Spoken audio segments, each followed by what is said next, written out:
존경하는 국민 여러분, 김영주 국회 부의장님, 선배 동료 의원 여러분, 한덕수 국무총리를 비롯한 국무위원 여러분, 국민의힘 서울 종로구 국회의원 최재형입니다. 준비된 통일은 대한민국의 국운을 크게 일으킬 축복이 되지만 제대로 준비되지 않은 통일은 재앙으로 변할 수도 있습니다. 통일 문제와 관련하여 먼저 통일부 장관께 질문드리겠습니다.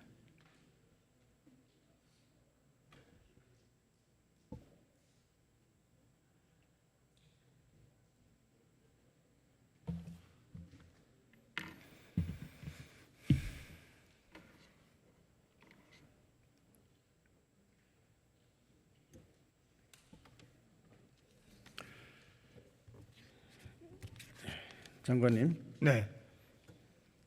1969년 통일부 창설 이후에 지금 43번째 장관으로 취임하셨죠. 네.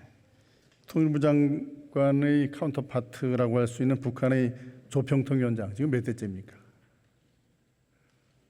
4대? 네. 예. 그리고 독일 통일 전에 서독 내독 관계성 약 40년 동안 약 10명 정도의 장관이 제명한 걸로 알고 있고, 또 특별히 1972년 동서독 조약 이후에는 일관적으로 장기적으로 정책을 추진한 걸로 알고 있습니다. 분단된 남북 사이에 또는 분단된 독일과 비교해서 장기적이고 일관된 정책 추진이 필요한 통일 대북 정책의 컨트롤 타워 통일부 장관 임기가 너무 짧은 거 아닙니까? 네. 예. 하여튼 뭐 장관님이 뜻했다는 건 아니겠지만 오랫동안 재직하시면서 통일을 위한 중장기적인 정책을 잘 준비해 주시기를 기대하면서 질문을 시작하겠습니다. 대한민국 통일정책, 민족 공동체 통일 방안이죠. 네, 그렇습니다. 화해협력, 남북연합, 그리고 통일국가의 3단계 원칙으로 이루어져 있는데요. 1994년 이 방안이 마련된 이후에 첫 단계인 화해협력도 아직 제대로 이루어지지 않고 대화가 단절된 상태에 있습니다.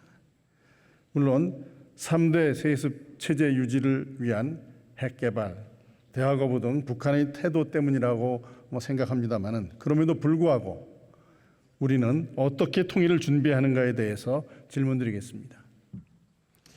평화적 통일을 추진하기 위해서는 통일이 필요하다라는 국민들이 공감대가 필요하죠. 그렇습니다. 화면을 좀 봐주시죠. 통일연구원이 조사한 것입니다. 국민이 생각하는 남북의 바람직한 미래상을 보면은 통일된 단일 국가를 희망하는 국민이 전체 응답자의 18% 정도밖에 되지 않습니다. 통일국가 수립이라는 민족 공동체 통일 방안의 최종 목표와 국민들이 가지고 계시는 통일에 대한 인식 차이의 간극이 매우 큽니다. 이런 간극을 극복하고 통일 정책을 추진할 동력을 어떻게 확보할 것인지에 대해서 장관의 의견을 말씀해 주십시오. 네, 우선 이 대북 정책 그리고 통일 정책과 관련해서는 우리가 단기적이고 장기적인 이런 정책을 구분할 필요가 있다고 생각합니다. 장기적으로는 우리가 자유민주주의 방식의 통일을 이루어야 되지만은, 조금 전 의원님께서 보여주신 그 자료를 보게 되면은 우리 국민들이 남북관계 개선에 있어 가지고 있는 그 기대감에 훨씬 미치지 못하는 어려운 상황이 계속되고 있다고 생각합니다. 그래서 우리 국민들의 단기적인 이 남북관계에 대한 기대감이라고 하는 것은 우선 북한 주민들의 어떤 인권이라든지 자유가 정진이 되고, 또 북한 주민들이 외부 정보를 좀 자유롭게 접근을 할 수가 있고, 또 식량난도 해소가 되는 그런 북한 내부의 어떤 상황의 개선, 이런 것들에 우리 국민들이 단기적으로 기대감을 가지고 있는 것으로 생각합니다. 자, 그렇지만은 지금 말씀하신 것처럼 이 분단이 장기화되고 북핵 문제가 계속 심각해지고 이런 상황 때문에 우리 국민들께서 통일에 대한 회의와 또 우려를 가지고 있는 것이 사실입니다. 그래서 통일부는 앞으로 우리 국민들의 어떤 참여, 소통 확대, 그리고 지역별로 이 통일 문항책 관련된 순회 개최, 이런 것들을 통해서 국민적인 관심을 제고하고, 또 보편적 가치에 입각한 통일 교육도, 또 북한에 대한 실상 알리기, 이런 것들을 적극적으로 추진해 나가야 된다는 생각합니다. 네. 남북 기본 합의서가 이제 남북 관계의 가장 기본적인 합의 문서인데요. 거기 보면은 남북 관계를 나라와 나라 사이 관계가 아닌 통일을 지향하는 과정에서 잠정적으로 형성된 특수관계라고 정의하고 있습니다. 네, 결국 남북이 뭐 서로 시각이 좀 다르지만은 남북 간에는 통일을 전제로 하나의 나라를 지향한다는 인식이 전제되어 있다고 보는데 어떻게 생각하십니까? 네, 그렇다고 볼 수 있겠습니다. 예.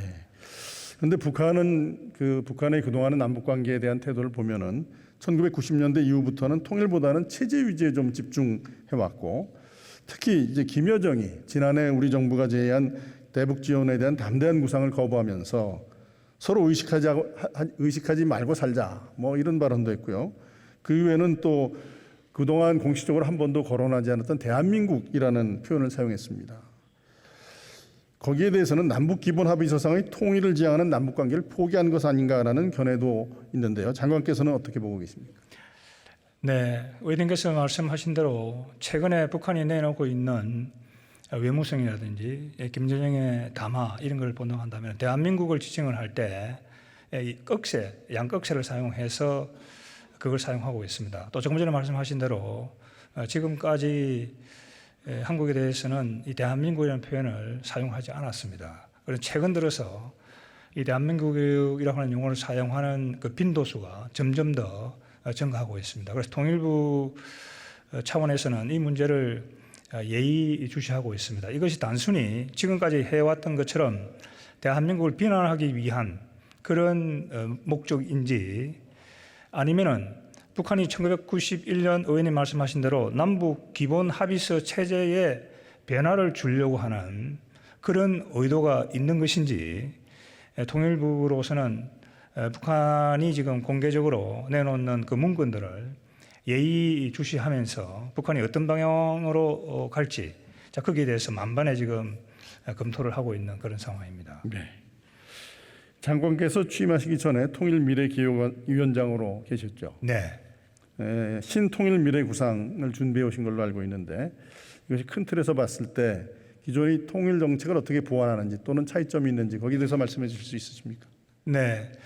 기본적으로 이 신통일 미래 구상이라고 하는 것은 자유민주적 기본 질서에 입각한 평화적인 통일을 구현하기 위해서 구체적인 이 통일의 어떤 이 비전이라든지 또 구체적인 북한에 대한 어떤 제안 이런 것들을 35명의 전문가들이 모여서 논의를 하고 있는 그런 상황입니다. 그러니까 이런 신통일 미래 구상을 지금 준비하게 된 것도 그동안 이 대북 정책이라고 하는 것이 교류를 위한 교류 그리고 북한 아까 말씀드린 주민의 자유라든지 인권 정진 이런 것들이 소홀히 되었다고 보고 그런 문제를 우리가 어떻게 개선해 나갈지 그 문제에 대해서 지금 계속해서 논의를 하고 있는 그런 상황입니다.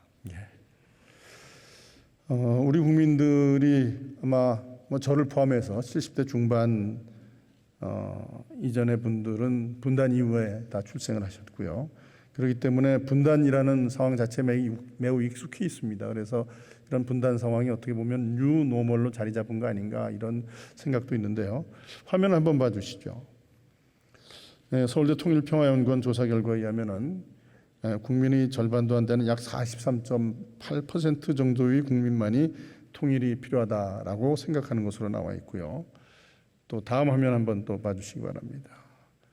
특별히 20대의 경우에는 약 28.2% 정도만이 통일이 필요하다라고 응답을 하고 있는 것이 현실입니다. 정부가 이 동력을 받아서 통일 정책을 추진할 수 있으려면은 국민적 공감대가 필요하다고 생각합니다. 이러한 국민적 공감대를 형성하기 위한 방안에 대해서 특히 우리는 한민족이기 때문에 통일돼야 된다라는 감성적 접근이 좀 어려운 이 젊은 세대에 대해서 통일에 대한 공감대를 이끌어내기 위한 어떤 방안을 가지고 계신지 말씀해 주십시오. 네, 이 신통일 미래 구상을 추진을 하면서 젊은이들 20대, 30대죠. 젊은이들도 이제 시청 그 회의실에서 100명 자유 토론을 했던 그런 적이 있습니다. 조금 전에 보여드렸던 그 슬라이드에 나오는 것과 비슷한 그런 결과가 나왔습니다. 그러니까 이 감성적인 민족이라고 하는 것 이런 것보다는 자유의 가치, 법치, 인권 이런 것들이 실현되는 그런 통일을 젊은이들은 강하게 원하고 있는 것으로 이렇게 나오고 있습니다. 자, 그렇지만 아까 말씀드린 대로 북한 내부의 여러 가지 사정 그리고 북핵 문제 그리고 주변 국제 정세 때문에 그런 것들이 상당히 여의치 않기 때문에 이제 젊은이들의 통일에 대한 회의감이 좀 더 커지고 있다 이렇게 생각합니다. 자, 그렇지만은 우리 기성세대가 이 통일이라고 하는 것은 대한민국이 또 한 번 국군 융성을 이룰 수 있는 동북아 평화뿐만 아니라 전 세계 평화를 위해서 대단히 중요하다 보기 때문에 우리 기성세대가 이 젊은이들을 설득해 나가는데 특히 통일부가 앞서서 그런 작업을 해야 된다 이런 생각을 합니다. 예, 통일 이후의 대한민국의 중심이 결국은 지금의 젊은 세대이기 때문에 젊은 세대들에 대한 통일 공감대 그 형성에 각별히 더 노력해 주시길 부탁드립니다. 그리고 대북 정책의 장기적 전략은 결국은 북한 사회의 실체에 대한 정확한 인식이 기초가 되어야 된다 이렇게 생각하는데 동의하시죠? 네. 그런데 역대 정부의 이러한 북한에 대한 홍보 내용을 보면은 각 정부가 추구하는 정책에 맞춰서 북한을 이해시키려는 시도에만 치중했지 북한의 있는 그대로의 모습을 보여주는 데는 그 노력이 좀 부족했다라는 생각이 드는데 장관의 의견 어떠십니까? 네, 이제 그런 노력이 많이 부족했고 앞으로 그런 문제에 대해서 더 많은 관심을 기울여야 된다는 생각을 하고 있습니다. 네. 화면 한번 보시죠. 지금 공영방송의 북한 관련 프로그램입니다. KBS의 남북의 창, MBC 통일전망대 이런 장면들인데요. 대부분 북한이 선전 영상을 그대로 방영하고 있는데 이게 북한의 실체를 이해하는 데 얼마나 도움이 된다고 보십니까? 이런 방송은 북한에 대한 북한 실상에 대한 국민적인 오해를 불러일으킬 수 있다 이런 생각을 하고 있습니다. 그래서 통일부가 역점적으로 추진하고 있는 것 중에 하나는 이번에 조직 개편을 통해서 정보 분석국을 신설을 했습니다. 신설을 해서 북한 사회경제 문화 이런 정보를 우리가 더욱더 많이 확보를 해서 국민들에게 북한 실상을 또 특히 젊은이들에게 북한 실상을 정확하게 알릴 수 있도록 더 많이 노력해 나가야 되겠다는 생각을 합니다. 네, 지금 북한의 선전용 영상 외에도 사실 북한의 실제 모습을 보여줄 수 있는 많은 자료들을 수집하실 수 있으리라고 생각합니다. 북한의 실상을 제대로 국민들이 이해할 수 있는 노력을 계속해 주시기 바라고요. 네. 통일 여건 조성하기 위해서는 남북 간의 동질성 회복이 상당히 중요하죠. 네. 근데 북한은 세계에서 가장 폐쇄적인 사회이기 때문에 외부 세계에 대한 정보의 유입을 통해서 북한 주민이 알 권리가 보장되어야 된다라고 생각하는데 뭐 동의하십니까? 네. 예, 화면 한번 봐주시기 바랍니다. 지난 정부에서 대북 전단금지법, 남북관계 발전에 관한 법률이죠. 거기 보면은 누구든지 조문의 내용을 그냥 제가 말씀드리겠습니다. 확성기 방송을 하거나 전단살포 등의 행위에서 국민의 생명, 신체 위해를 끼치거나 심각한 위험을 발생시켜서는 안 된다. 이런 표현이 있습니다. 대북 전단살포, 확성기 방송 그 자체가 우리 국민의 생명, 신체에 위해를 끼치거나 심각한 위험을 발생시키는 행위라고 보십니까? 그렇게 보지는 않습니다. 방금 말씀하신 대로 최근 대법원 이 판례죠. 2023년 4월 27일 그 판례를 보게 되면은 북한이 개성공단에 있는 남북공동력 사무소를 폭파한 그 사실만을 가지고 전단살포 행위가 우리 국민의 생명 신체에 해를 끼쳤다. 이렇게 보기 어렵다. 그 둘 사이 인과관계가 없다라고 이렇게 대법원이 판례를 내놓은 것으로 이렇게 알고 있습니다. 결국 국민의 생명 신체에 위해를 끼치거나 위험을 발생시키는 것은 확성기 방송이나 대북 전단이 아니라 이를 막으려는 북한의 무력 도발이죠. 그렇습니다. 예. 그런데 이 법조문의 구조를 보면은 사실은 북한의 무력 도발을 야기해서는 안 된다라는 취지인 것 같은데 그거 법조문에 넣으면은 마치 북한의 무력 도발이 당연하다라고 인정해 버리는 결과가 될 것 같으니까 그것을 명시적으로 규정하지 못한 것이고 그러다 보니까 이 법조문상 금지되는 행위가 확성기 방송이나 또는 대북 전단 살포 행위인지 아니면은 국민들의 생명 신체에 위해를 끼치거나 위험을 발생시키는 북한의 도발 행위인지 불분명한 법조문이 된 것 같습니다. 네. 그래서 결국은 이거 법률가인 저희 생각을 잠깐 여쭤보는 게 좀 적절치 않을지 모르겠습니다만 적어도 이 법조문 자체는 죄형법중주의의 명확성 원칙에 반한 위헌적 법률이 됐다고 보는데 장관께서 동의하시는지 모르겠습니다. 네, 그래서 통일부에서는 이 법안과 관련해서 시민단체가 헌재의 위헌 여부를 묻는 그 소송을 제기해두고 있고 통일부도 이 소송과 관련해서 나름대로 입장을 헌재에 제출을 해두고 있는 그런 상황입니다. 네. 다음 탈북민 문제에 대해서 간단히 질문하겠습니다. 탈북민들은 이제 장래 언제 통일이 되었을 때 그들이 대한민국에 대해서 가지고 있는 어떤 인식들 또 대한민국의 가치에 대한 그 내용들을 북한에 전파함으로써 사회 통합에 큰 역할을 하게 될 것으로 기대하고 있는데 동의하시죠? 네. 화면을 봐주시기 바랍니다. 그런데 자료에 의하면은 그 탈북민 중의 34.8% 정도 되는 탈북민들이 스스로를 대한민국 국민이라고 생각하지 않고 있는 것으로 나타나고 있습니다. 이 문제에 대해서 장관께서 어떻게 보고 계신지 또 이걸 어떤 방향으로 개선할 수 있을 거라고 생각하시는지 말씀해 주시죠. 네, 탈북민은 조금 전에 말씀하신 대로 먼저 찾아온 통일이다 이렇게 볼 수가 있겠습니다. 이 탈북민들에 대해서 대한민국이 잘 대우를 하고 그들이 한국 사회에 잘 적응을 해서 우리 국민들과 함께 살아가는 그런 모습을 보여줄 때 이 통일의 미래가 열린다 이런 생각하고 있습니다. 방금 자료에 나왔던 것처럼 의원님 지적하신 것처럼 이 탈북민에 대한 이 정책이라든지 또 이 배려라고 하는 것이 상당히 부족한 것이 사실입니다. 많은 탈북민들 아직까지 취약계층에 머물러 있고 그래서 통일부에서는 하나원 그리고 제2 하나원에서 탈북민들이 하나원을 출소한 이후에도 나름대로 제2의 직업훈련 교육을 저희들이 준비를 해서 그분들을 계속해서 교육을 시켜 나가고 있습니다. 예를 들면 네일 아트라든지 또 남성분들은 중장비라든지 이런 것들을 하고 있습니다. 상당히 아직까지는 미흡하지만은 의원님 지적하신 대로 앞으로 이런 노력이 훨씬 더 배가 돼야 된다 이제 그런 생각을 하고 있습니다. 네. 하여튼 탈북민들이 우리 사회에 잘 적응을 하고 정착해서 북한 사회의 변화를 유도하고 통일되었을 때 사회 통합에 적극 기여할 수 있도록 그 부분에 각별한 관심을 가져주시기를 부탁드립니다. 예, 감사합니다. 네. 들어가셔도 좋습니다. 다음 국무총리께 질문드리겠습니다.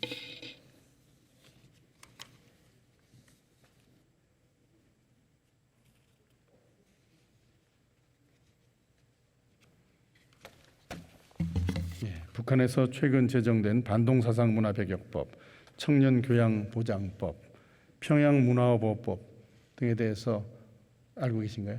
네. 예. 내용을 간단히 말씀드리면은 우리 남한의 책이나 비디오를 봤다는 제목으로 사형까지 처할 수 있는 조항도 있고요. 오빠, 무슨 님 이러는 소위 그들이 표현에 의하면 괴뢰 말투를 사용하면 6년 이상의 노동교화형은 처하고 중한 경우에는 사형까지 받게 되는 그러한 법률입니다. 이게 우리로서는 상상할 수 없는 그런 법인데요. 이러한 그 법률을 제정하는 것이 북한 사회가 내부적으로 심각하게 동요하고 있다라는 증거라고 볼 수 있는데 총리께서는 어떻게 생각하시는지요? 네, 저도 의원님 말씀에 동의합니다. 북한 주민들의 이러한 기본권을 침해하는 대표적인 악법이라고 생각하고 남한의 대중문화가 북한 사회에서도 유행하고 있다는 반증이라고 생각합니다. 북한 당국의 이러한 초조함을 나타내는 증거라고 생각하고 예. 의원님의 말씀에 공감합니다. 우리가 이제 북한 정권이 가지고 있는 자체의 내구력을 결코 낮게 봐서는 안 되겠지만 북한 정권이라고 하면 언제 붕괴되어도 이상하지 않다라는 그런 견해들도 사실 있습니다. 그래서 북한 정권이 붕괴하고 그로 인한 급변 사태로 우리의 의지나 계획과는 관계없이 통일이 사고처럼 다가올 가능성이 상존하고 있다고 생각합니다. 이러한 북한의 체제 붕괴를 포함한 급격한 변화가 발생했을 때 그 예상되는 다양한 상황에 대해서 철저한 대책이 필요하다라는 데는 공감하고 계시죠?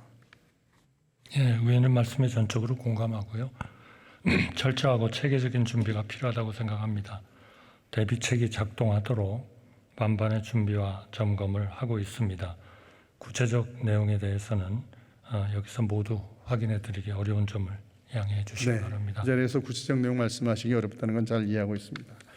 어쨌든 그런 상황에서는 군사적으로 또는 외교적으로, 경제적으로, 사회적으로 너무나 다양한 문제들이 한꺼번에 터져 나올 것이고 자칫 잘못하다가는 걷잡을 수 없는 혼란에 빠질 수도 있습니다.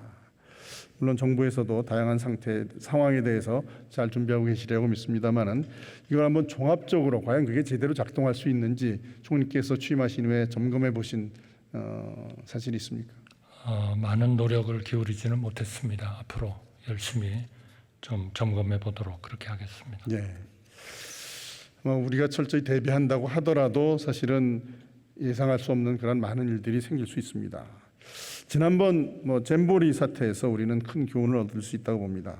아마 당시에 담당 부서에서 보고한 서류들을 보면은 잘 준비되고 있고 아무런 문제도 없다. 아마 서류상으로는 다 그렇게 돼 있었을 거라고 추측이 됩니다. 그러나 총리께서 실제 현장에 가보셨을 때 어떤 상황이었는지는 잘 알고 계시잖아요.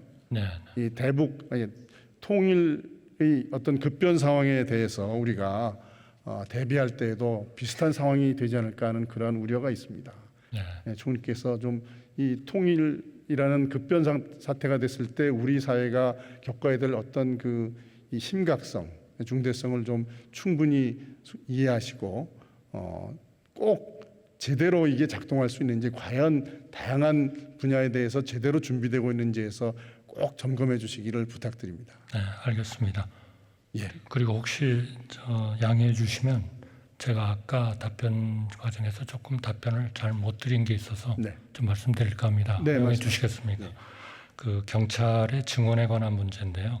지난 정부에서 14,571명이 증언된 것으로 경찰에서 통보를 받았습니다. 제가 아까 잘못 말씀드린 것에 대해서 사과드리고 또 수정 받아들여 주셨으면 감사하겠습니다. 예, 알겠습니다. 예, 들어가셔도 좋습니다. 원안위원장 나와주시죠.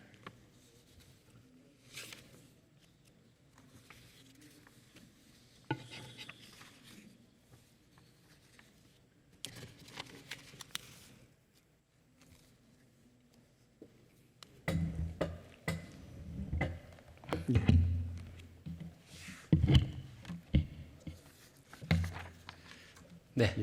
현재 중국에서 가동되고 있는 원전이 총 몇 개고 공사 중에 있는 원전은 몇 개 정도 되나요? 서해 쪽으로 가동 중인 게 55개 정도 되고요. 건설 중인 것도 21개 정도 지금 건설이 진행 중에 있습니다. 후쿠시마 오염 처리수는 태평양을 돌아서 이제 우리나라 해양에 들어오는 반면에 중국의 원전에서 문제가 생길 경우에는 바로 서해로 들어오거나 대기를 통해서 영향을 받게 되죠. 예, 맞습니다. 만에 하나라도 사고가 발생할 경우에는 국민이 느끼는 불안감은 후쿠시마보다는 더 큰 문제가 발생할 가능성이 있다, 이렇게 생각하는데 동의하시나요? 예, 저희들 철저하게 대비해야 된다고 생각합니다. 중국 원전에서 이제 사고나 또는 비상 상황이 발생했을 경우에 정부의 통보하는 시스템이 잘 작동하고 있습니까? 일단 국제기구인 IAEA의 사고 조기 통보 협약이라는 게 지금 회원국 간에 맺어져 있습니다. 그래서 그 협약에 따라서 중국을 포함해서 다른 나라들의 사고가 났을 경우에는 정부 간에 통보가 될 수 있는 시스템은 갖춰져 있습니다. 지금 TRM이라고 해서 이제 고위 규제자 회의가 있는데 이거는 아마 실시간으로 정보를 주고받는 정도까지는 보이지 않는데요. 예, 맞습니다. 앞으로 비상 상황이 생겼을 때 정보를 공유하고 신속히 대응할 수 있는 실무 단계의 상시 시스템을 갖출 필요가 있다고 생각하는데 동의하시는가요? 예, 맞습니다. 의원님 말씀대로 일단 저희들 한중일 3국 간에 그 원자력 안전규제 기관 간의 협력 체제는 갖춰져 있습니다.